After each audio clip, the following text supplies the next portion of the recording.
గురుగారు, చెవులు అలాగే ముక్కు కుట్టించడం అనేది మన సాంప్రదాయం. ఈ సాంప్రదాయం వెనక దాగి ఉన్న ఆంతర్యం ఏంటి?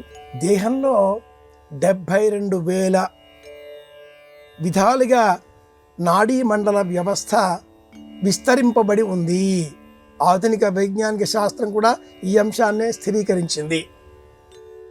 72,000 రూపాలలో విస్తరించి ఉన్నటువంటి ఈ నాడీ మండల వ్యవస్థను ఉత్తేజం పెంపొందింపజేసే విధంగా చెవులు, ముక్కు వీటిని బెజ్జములు చేసి కొంత స్వర్ణమును వ్రేలాడదీయాలి.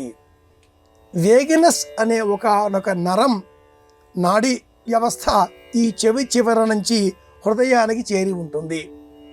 తప్పు చేస్తే చెవులు పట్టుకొని ఇలా వ్రేలాడదీసే విధంగా పట్టుకొని క్షమించండి అంటాం. పొడవైన ఆ చెవి తెమ్మెలు జ్ఞానానికి ప్రతీక.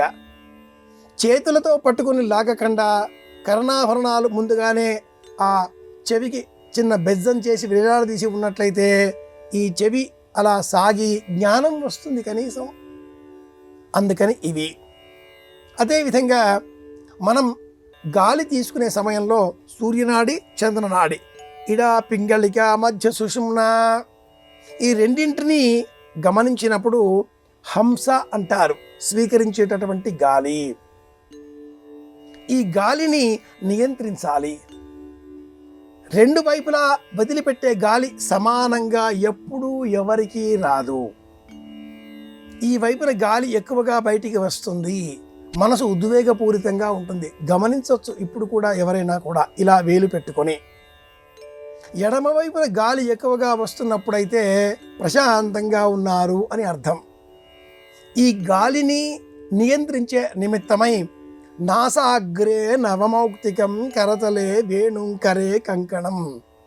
జయదేవుని కృష్ణ స్వరూపాన్ని మనం స్మరించుకున్నట్లయితే కృష్ణ కర్ణామతకారుడు ఇంత అద్భుతంగా వర్ణించి ఉన్నాడు కదా. మగవారు కూడా ముక్కును కుట్టించుకోవచ్చు అని చెప్పడానికి ఇదే ప్రబలమైన ఉదాహరణ. కృష్ణుడికి కూడా నాసాగ్ర మౌక్తికం వర్ణింపబడి ఉన్న సందర్భాలు మనం గమనించినట్లయితే ముక్కు కుట్టించుకుంటే శ్వాస పైన ధ్యాస పెరుగుతుంది, చెవులు కుట్టించుకుంటే గుండె పైన ఒత్తిడి తగ్గుతుంది. ఇలాంటి ఆచారాలు ఉన్నవి కనుకనే చిన్నారి బాలబాలికలకు తృతీయే వత్సరే చౌలం, 3వ సంవత్సరంలో పూర్వం ఇలా చెవులు, ముక్కు కుట్టించేటటువంటి వారు. నిపుణుడైనటువంటి వ్యక్తి అలా బెజ్జం చేయడంతో రక్తం చిందేది కాదు. రక్తం చిందకుండా కేవలం కండ భాగంలోనే ఆ రాగి తీగతో అలా పొడిచి బెజ్జం సిద్ధం చేస్తే ఆరోగ్యకరం, ఆనందకరం, యోగదాయకం. మూర్ఛ, అపస్మారం ఇలాంటి వ్యాధులు వచ్చేటటువంటి సందర్భాలలో వచ్చిన వారికి సైతం ఈ వ్యాధి తీవ్రతను తగ్గించడం కోసం చెవి తెమ్మకి పై భాగంలో అంటే ఈ చెవి అగ్రభాగంలో కూడా బెజ్జం చేసి రాగి తీగతో చుట్టేటటువంటి వారు. ఈ పైన, మధ్యలో, దిగువన వెరసి మొత్తం 7 విధాలుగా కూడా పూర్వం కుట్టించేటటువంటి వారు.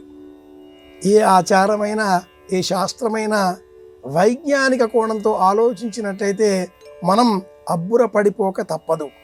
ప్రతి ఆచారం వెనక ఒక శాస్త్రీయ కోణం ఉంటుంది. 3వ సంవత్సరంలో చెయ్యాలి. నేటి కాలంలో 11వ నెల, 9వ నెల సంవత్సరం లోపలే ఈ క్రియను పూర్తి చేస్తున్నారు. ఎలా చేసినా ఆచారం పాటిద్దాం.